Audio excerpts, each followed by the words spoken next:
ভারতের গুজরাটের আহমেদাবাদ থেকে লন্ডনের উদ্দেশ্যে যাত্রা করে ভারতীয় একটি বিমান। তবে উড্ডয়নের পরপরই বিধ্বস্ত হয় ওই বিমানটি। দুর্ঘটনায় কবলিত হওয়ার সময় বিমানটিতে 242 আরোহী ছিলেন, যার মধ্যে 53 জন ব্রিটিশ নাগরিক। বিধ্বস্ত হওয়ার আগে সাহায্য চেয়ে একটি বার্তা পাঠিয়েছিলেন পাইলট। প্রশ্ন হচ্ছে, কি ছিল সেই বার্তায়? বিস্তারিত শেখ ফরিদের রিপোর্টে। ভারতের গুজরাটের আহমেদাবাদ থেকে লন্ডনের উদ্দেশ্যে উড্ডয়নের পরপরই বিধ্বস্ত হয় এয়ার ইন্ডিয়ার একটি বিমান। বিমানটি আহমেদাবাদের আবাসিক এলাকা মেঘানিতে বিধ্বস্ত হয়। প্রাথমিকভাবে জানা যায় বিমানটিতে 242 জন যাত্রী ছিলেন।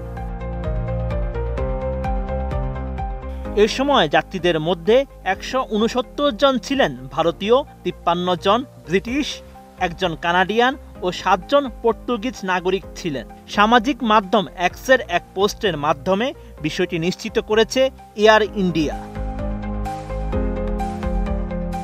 ভারতীয় সংবাদ মাধ্যম টাইমস অফ ইন্ডিয়া জানিয়েছে, গুজরাটের বল্লভভাই প্যাটেল বিমানবন্দর থেকে উড্ডয়নের কিছু সময় পরই বিপদ বুঝতে পারেন পাইলট।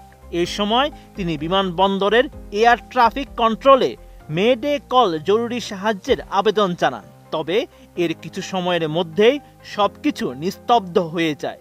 এটিসি থেকে যোগাযোগ করার চেষ্টা করা হলেও আর কোনো সাড়া পাওয়া যায়নি, এমন তথ্যও নিশ্চিত করেছে ভারতের বেসরকারি বিমান চলাচল অধিদপ্তর।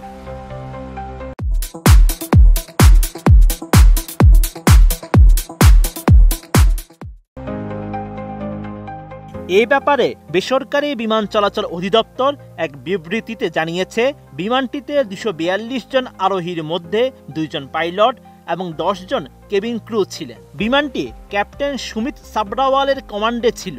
সঙ্গে ছিলেন ফার্স্ট অফিসার ক্লাইভ কুন্ডার। বিমানটি আহমেদাবাদ থেকে 1:39 মিনিটে রানওয়ে 23 থেকে উড্ডয়ন করে।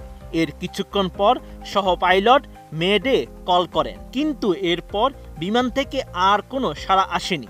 কিছুক্ষণের মধ্যেই বিমানটি বিমানবন্দরের পরিসীমার মধ্যে আছড়ে পড়ে। দুর্ঘটনা স্থল থেকে ভারী ধোঁয়া বের হতে দেখা যায়। স্থানীয় সূত্রে জানা যায়, বিধ্বস্ত হওয়ার পর ঘটনাস্থল থেকে ঘন ধূসর ধোঁয়া আকাশে উঠতে দেখা যায়। দ্রুত উদ্ধার কাজ শুরু হয়েছে। ঘটনাস্থলে অন্তত 2 ডজন অ্যাম্বুলেন্স পৌঁছেছে এবং আহতদের বিভিন্ন হাসপাতালে পাঠানো হয়েছে।